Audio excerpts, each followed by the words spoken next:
Hello, everybody. Welcome into Sports by GSMC Podcast Network. I am your host, Jeremy Lapidus. Today is Friday, December 13th.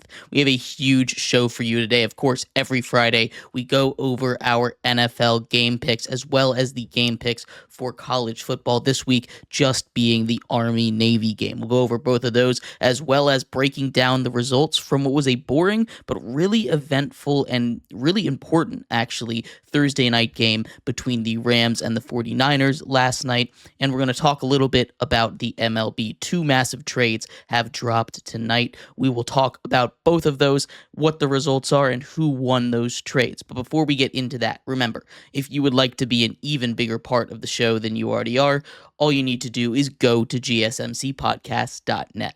Or if you are on YouTube, you can use that super chat feature. If you do either of those two things, a message should pop up on the bottom of the screen for you, me, and everybody else around the world to see. If you do have a burning question about sports, anything at all that you would like to ask, go and throw that in the comments. Throw it in the chat. I will get to it as soon as I possibly can. I appreciate everybody so much for sticking around, talking some sports with me here on a beautiful Friday, December 13th. But like I was saying, we're going to kick off our show with a little bit of a recap from Thursday night football last night. A boring game, a snooze fest, if you will, one that ended 12-6. No touchdowns were scored in this one. Very low offensive output, especially for two teams coming off of some of their highest offensive outputs of the season. The 49ers dropping 38 on the Bears' heads, winning by 25 points in that one, and the Rams winning by 2 in a 44-42 shootout versus the Rams, versus the Bills. This is a much different game than we got between both of those teams that we had tonight.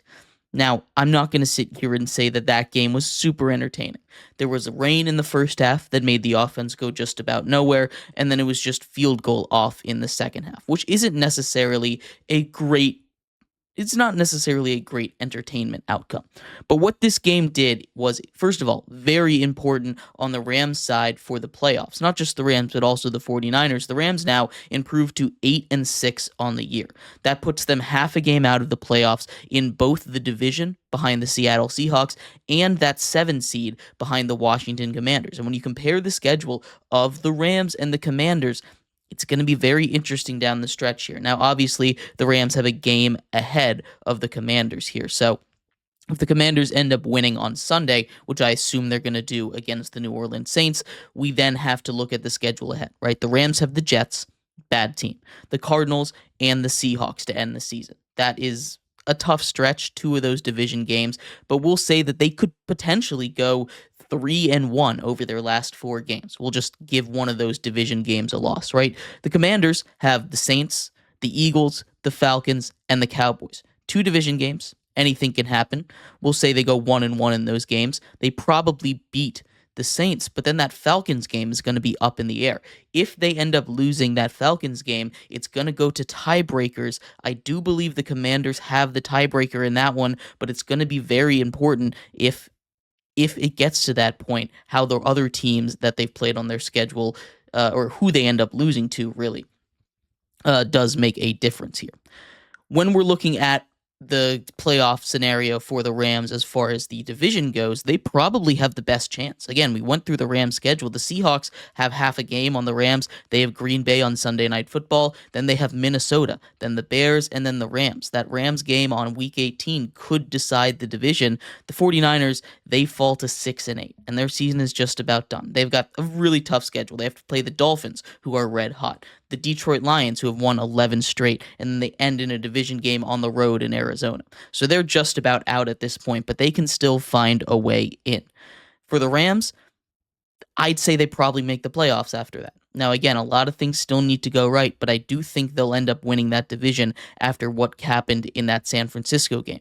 But the more interesting conversations coming out of this game, and I think just in general, there were 2 big conversations that came out of this game for my part, is for the San Francisco 49ers. First of all, a loss here kind of cements that their season is done. They can still find a way in if a bunch of things go right. They're not officially eliminated, but definitely makes the path a whole lot harder.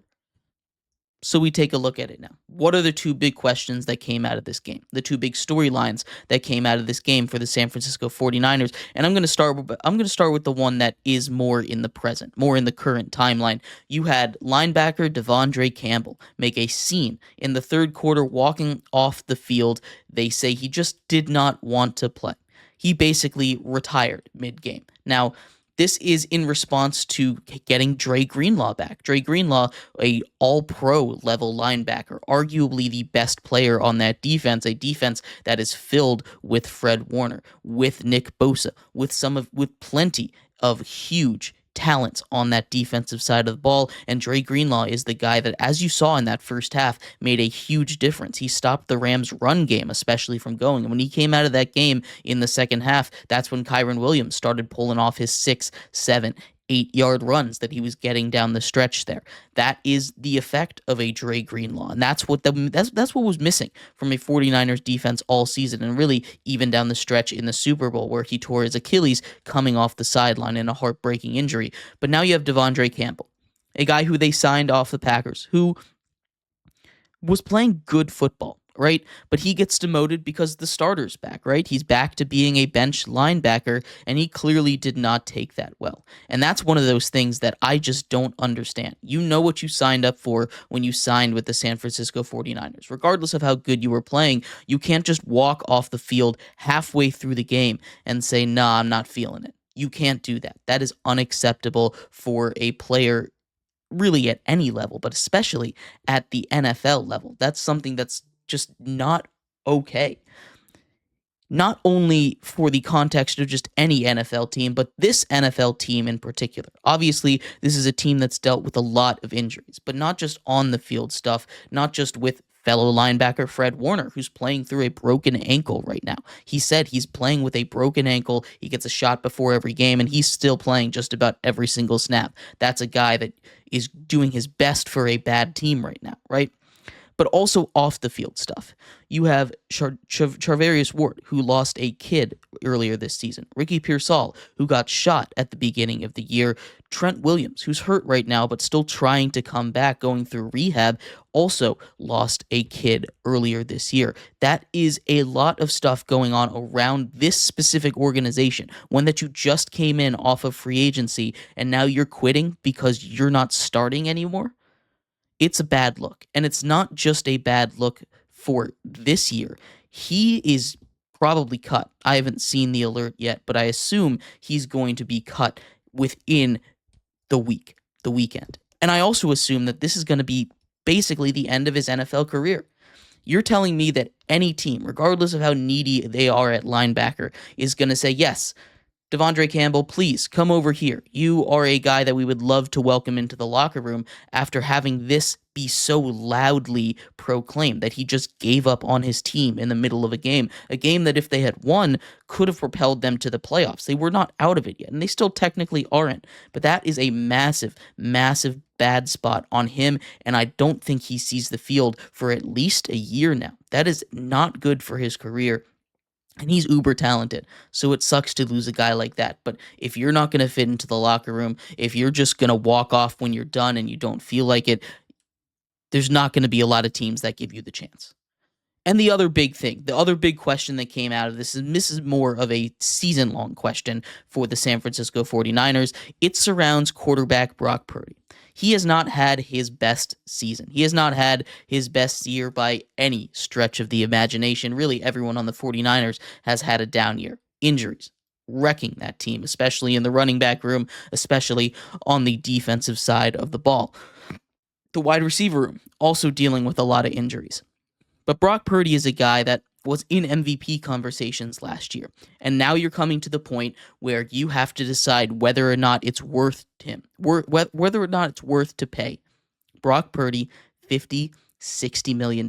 And this is an interesting decision, right? Because the 49ers have been a relatively expensive team, but they've been able to do that and build this core because they haven't had to pay a quarterback. Now you're going to have to give $55-60 million to a guy in Brock Purdy that we're looking at and we're saying, I'm not sure if he can handle it. He had a bad game.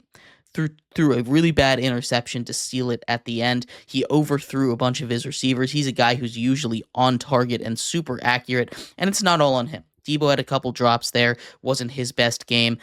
He took a sack there at the end.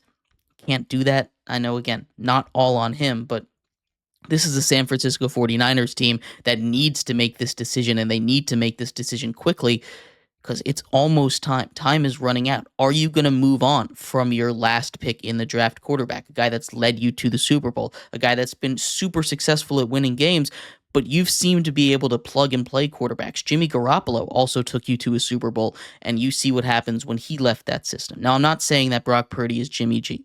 I think that he is much better than Jimmy Garoppolo, but I'm not saying he's a guy that's worth paying that top dollar quarterback money to. If you're able to get him on a cheaper deal, maybe like a $30 to $40 million contract, something in the range of what Baker Mayfield got, do it.